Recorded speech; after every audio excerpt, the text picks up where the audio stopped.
Hello and welcome back to Thread and Yarn. I'm Lorna and this is my channel, which is usually all about knitting, sewing, natural dyeing and general crafting bits. Today this is going to be a bit of a different episode. So this is Fibre Folk. It's going to be a series all about knitting and fibre weaved in with folklore and fairy tales and ghost stories. I think there's a huge connection between coziness and spookiness and gentle horror. I hope you enjoy that kind of thing too. So light a candle, bring your crafty, cozy project and join me for some tales. I love crafting with other people. I think it's a lovely opportunity to sit together, to find out more about each other, what everybody's working on, and also to talk and to share stories. I think historically crafting was a place where people, especially women, gathered together and it was an opportunity to share tales, whether that's magical ones or things that had happened in real life. One of my favourite films ever is You've Got Mail, and Kathleen Kelly, the protagonist, she says in it that when you read a book as a child, it changes your identity in the way that no other reading in your whole life can. And I think that's really true, and I've been reflecting on that a lot lately. More and more I feel like I'm interested in the things I was when I was a child. And I'm coming back to kind of being, more similar to who I was then. I was always absolutely fascinated by folklore and tales, and in particular the relationship between spookiness and coziness. I think there's definitely something to be said for nestling down and being cozy and enjoying a spooky story. I love listening to podcasts while I'm crafting. I think it feels like having a friend sitting with you as you're working. I particularly love storytelling podcasts, especially in the winter months. I think it's something, historically we've always done to help pass those cold, dark nights. So this is going to be a little sort of podcast series where I'm going to combine the two. A cozy little corner where I talk about folklore and about craft. I'm going to be working on projects, and I hope that it will be something that you want to bring your project along to digitally and we can sort of create this digital crafting circle. Maybe it'll be something nice that you can pop on in the background and work away at your knitting or stitching or whatever crafting project you have. So I'm going to be talking about some tales that I've read throughout my life and also others that have been told to me. And I think for hundreds of years, crafting circles have been a place to sort of tell tales and share stories and experiences. So I don't see why we can't do this digitally.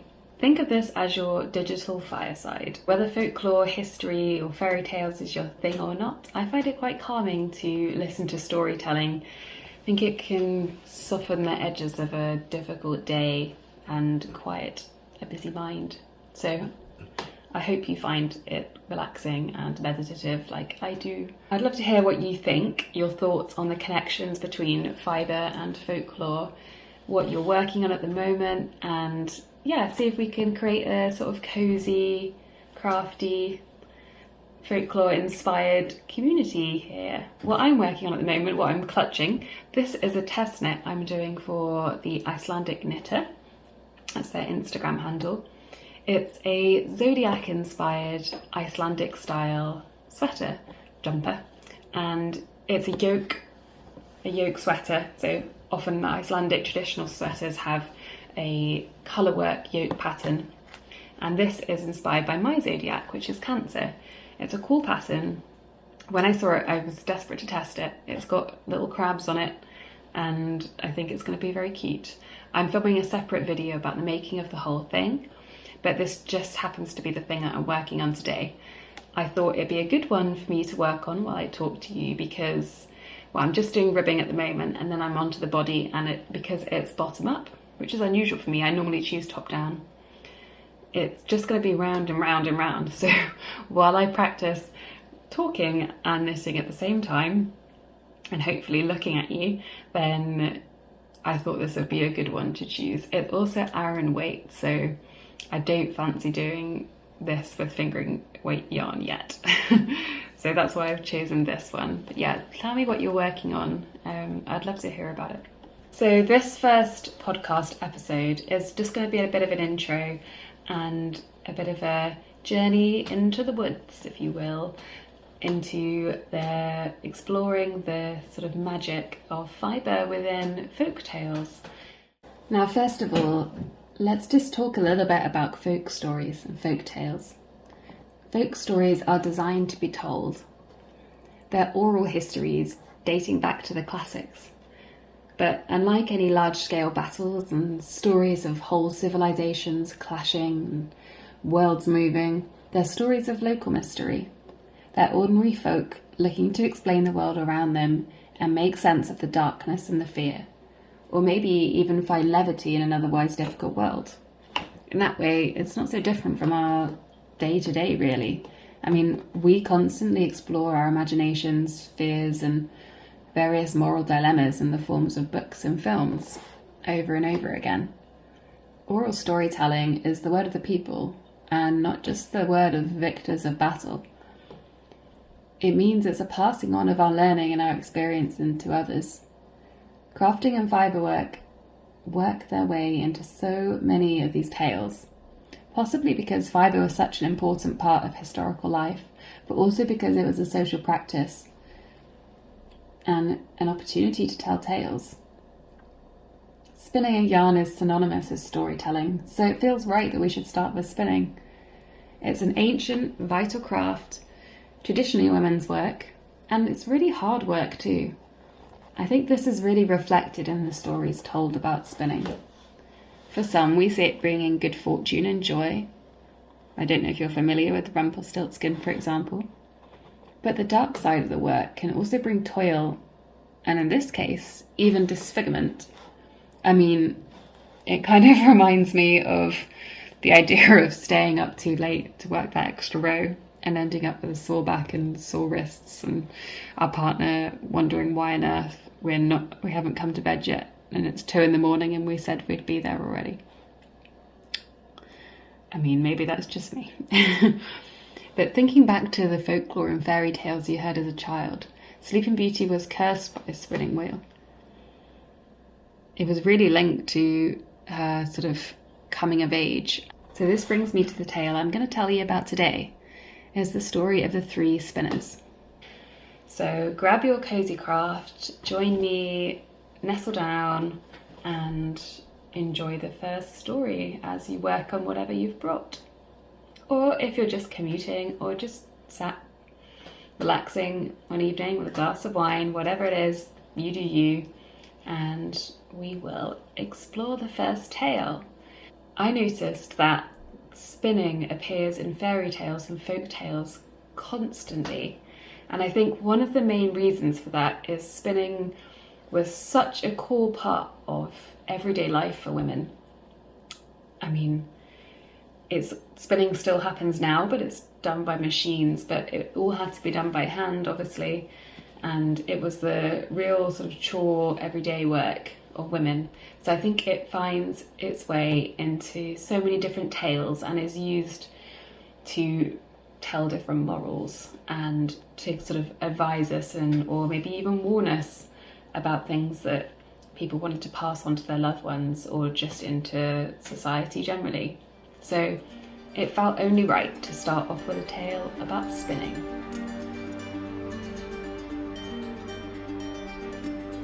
This is a tale about the 3 spinners. I don't know if you're familiar with it, but it's a tale that's been told countless times, and there are so many different versions. They mostly originate from Northern Europe. The Brothers Grimm published a version in the 1800s, but I think there's roots back to Norway and lots of other different spots in Northern Europe. I think there's even an Italian version. Some of the messages throughout, or some of the content varies a bit, but the core message at the end of it seems to be very similar. So it seems to be a story that's travelled across Europe. So Once upon a time, there was a girl called Sarah.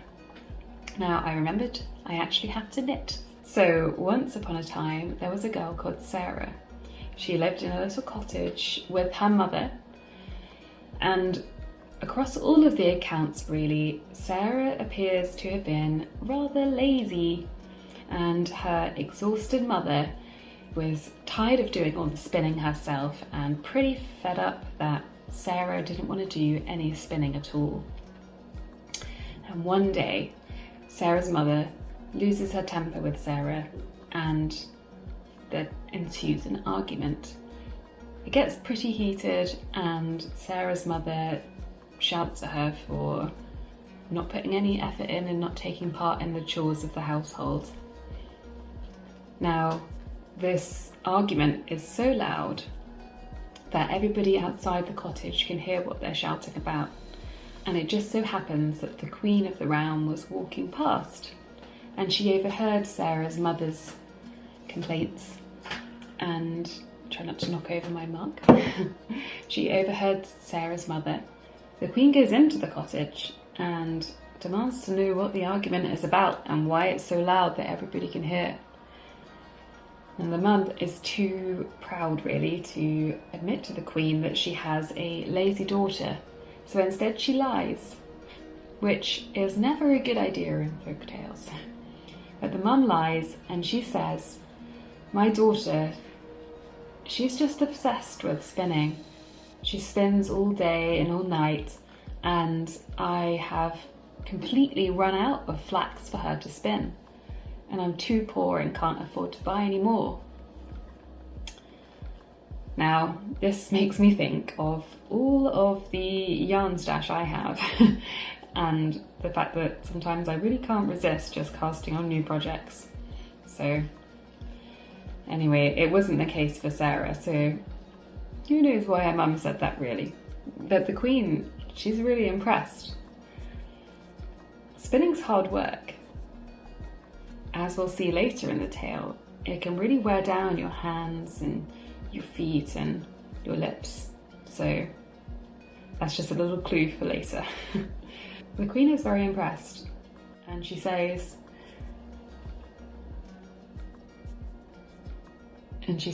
"I like nothing better than the sound of spinning and the sound of the spinning wheel, and always feel happy when I hear its humming. Let me take your daughter with me to the castle. I have plenty of flax. She'll spin there to her heart's content." Well, that sounds like a pretty good deal to me, except Sarah doesn't know how to spin. But the mum agrees, and off Sarah goes to the castle with the queen. So when they reach the castle, the queen shows Sarah 3 rooms full of unspun flax. Now, flax, just in case you're not familiar, flax is what's used to create linen. So historically, lots of Northern Europe grew flax and spun it into thread, into yarn, and then it would be woven into linen, which was used for most garments. So it's a really vital piece of work. It's serious. People need it to live and be comfortable. And that 3 full rooms of flax, that's a lot of work. You know, it needs teasing, it needs preparing in all sorts of technical ways, and then it needs to be spun. And 3 rooms full, no matter how much you like spinning, seems like quite the task.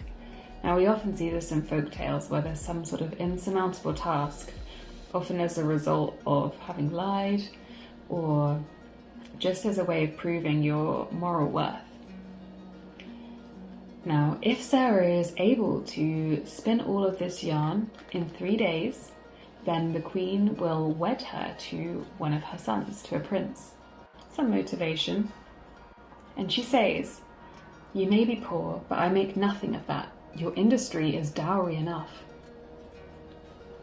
And I think that's really interesting.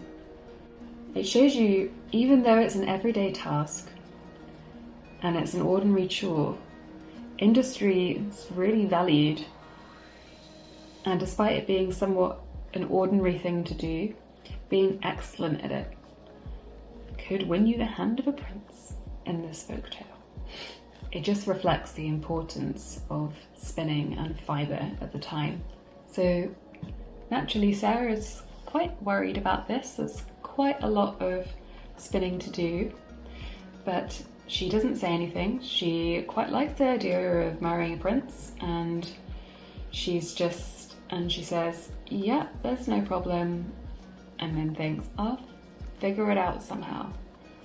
So the queen leaves her to it, and Sarah is sat with 3 rooms full of flax. Now a day goes past, and the queen comes to see her to see how she's getting on with spinning the flax, and Sarah's done nothing. She's just sat there panicking and has made absolutely no progress and no attempt to start spinning. So it's not looking great for Sarah so far. And she cries, and the queen asks her why she's crying, and she just says that she feels homesick. So the queen says, okay, sure, but you better crack on because you've only got 2 days left. And the same thing happens the next day. And in desperation, Sarah leans out of her window and looks out across the countryside. Now 3 old ladies are walking by, and they see Sarah looking out the window, and Sarah looks melancholy. The old ladies look at her and they ask, what troubles you? And Sarah says that she has all of this flax to spin and no way to spin it. She has no idea what to do. She realises that it won't be possible and she's going to fail her task. The 3 women come closer, and Sarah notices one has a grotesquely swollen foot, the other has an overgrown thumb, and the third an enlarged lip. Seems like an odd collection of ailments. But they light up at the mention of all the flax. They say that they love spinning flax, and they offer to spin all the flax for Sarah if she will invite them to her wedding, introduce them to her guests as her aunts, and honour them by seating them at the high table with her. We often see this. This motif comes up quite often in fairy tales. There's an offer, and an offer to do something, but it's dependent on a promise. And without thinking, Sarah just agrees, and they commence. Sarah just agrees, invites the old ladies in, and they start the spinning. Now these ladies are incredible at spinning. They make light work of the flax. As they work, running the fibres through their hands, pressing the pedal with their feet, wetting the yarn with their lips, they say, do not forget what you have promised, and it will be all the better for you. There's this promise again, or perhaps an opportunity to fail, or to test faithfulness. The women seem to know what the future will hold. In the morning, the queen is satisfied to see all the flax spun. It's beautifully arranged, it's evenly spun, it looks golden. She's overjoyed, and she arranges for Sarah to wed her son. And Sarah asks if she can invite her aunts to the wedding. The queen agrees. But when they appear, everybody's shocked at their deformities. We've got the foot, the enlarged thumb, and the huge lip. And the prince asks how on earth they came to have such deformities. And the 3 explain that they come from their years of spinning. The foot from treading, the lip from licking the yarn, and the thumb from twisting the thread. The prince is repulsed, and he forbids his wife to ever spin again. Now, I think this tale is really interesting for a couple of reasons. Firstly, I think there are mixed messages here. So, at the beginning, spinning is something to be honoured. It's something that means no matter how poor you are, you can marry a prince. It seems like it's valued pretty highly. Yet the moral we end on is, sure, spinning well means you're industrious, but if you're not beautiful at the end of it, it doesn't matter. Perhaps it's rooted in, or hear me out, in reality in a way. So hard work is valued. Hard work makes you a valuable member of society. It also recognizes the real human cost of that much physical labor. It's hard on the body, it's hard on energy. I mean, we're not talking about recreational spinning, we're talking about an industrial level of flax yarn production. And these women would have been doing this on top of all the other jobs that they had. So it was an addition. And I think it just reflects the amount of toil. Maybe it's also a factor of it being a fairy tale. In fairy tales, usually the prince or the princess ends up in some happy fantasy where they never have to work hard again. It's impossible, but although folk tales are sometimes used to warn us and to get us not to do certain things, perhaps in this case it's more you work hard and it pays off. Perhaps it represents spinning as a road to social and personal maturity. I mean, lots of these women have to spin and have the danger of spinning until they obtain a husband. And the moment they're married, all of the toil and danger from spinning seems to disappear. These 3 old maids end up deformed because they've had to spend their whole life spinning. Whereas when Sarah marries her prince, she suddenly doesn't have to spin again. Now, I'm not super keen on the moral of that story, but what I do find interesting about this is the value that society would place on somebody who is good at it and able to be productive. This whole situation arose because Sarah wasn't taking up her place in society, because Sarah wasn't putting in the work that she needed to do. She wasn't supporting her mother and she wasn't spinning, as was her role at the time. Was spinning a way in these folk tales of proving yourself ready for marriage, and once you've proven it, you're sorted for life? Sarah didn't do a great job then, seeing she pretty much tricked the queen into thinking that she had spun it all herself. But to be fair, she struck a deal. She held up her end of the bargain. The flax got spun. She just achieved it in a different way. So sneaky Sarah did pretty well out of this tale. I mean, we could talk endlessly about the role of women in fairy tales and folklore and through history and their sort of lack of agency and the constant sort of messaging that things will improve if only you're married. But I think that topic is too big. Not all protagonists in folk tales are so lucky, especially ones that are offered promises or offered deals as long as they do something. Often it's an opportunity to be tricked, especially when it comes to any sort of magical creature, any fairy folk or creatures of the woods or otherworldly realms. There's a lot of content about you can have everything you want as long as you do this. And the protagonist quickly agrees without thinking it through and is hit by reality later in the folk tale. And it's usually a warning of not agreeing to things without fully understanding them. But not in this case, luckily for Sarah. Something else is, why flax? I mean, flax was commonly grown and spun and woven into linen across Northern Europe.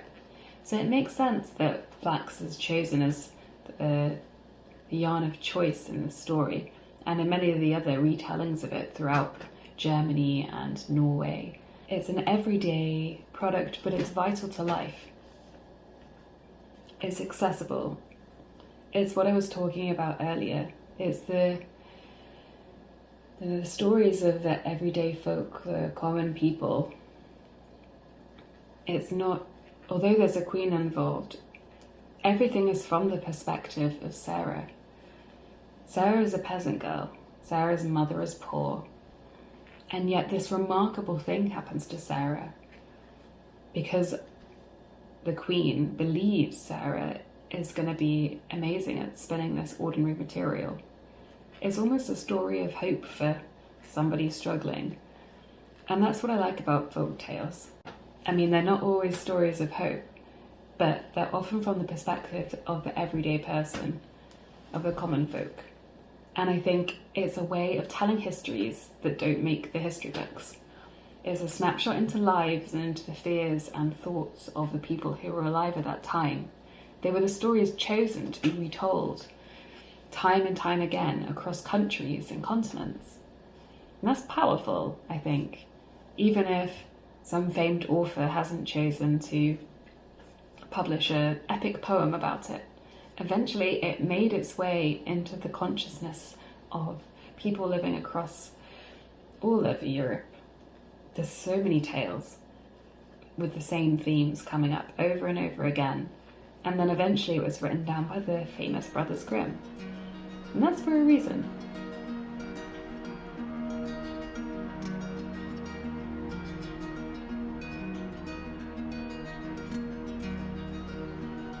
I'd love to hear what this tale made you think of. And just generally, what did you think? Do you find it enjoyable to sit here with a craft, feel cozy and listen to a little tale and a little bit of history? I find it quite centering and almost meditative to listen to stories like this when I'm working on a knitting or crochet or quilting project. So I hope you feel the same. I'd love to hear what you think. This is just an intro episode, but I'm planning on doing a few more, maybe a couple a month, part of this series, and they're not all going to be about fibre, but I am going to try and weave it into the narrative where I can. Some of them will be a bit spookier, some of them will just be cozy, and I'll just be retelling tales as we sit and work. And I'd love you to join in the comments and let me know what you think. And I would like to make this more of a group conversation than just my interpretation and my experience of it, because that's what crafting circles are all about. So light a candle, get cozy, and join me for my next Fiberfolk knitting, crafting and folklore podcast, hopefully coming to you in the next couple of weeks. Thank you for joining.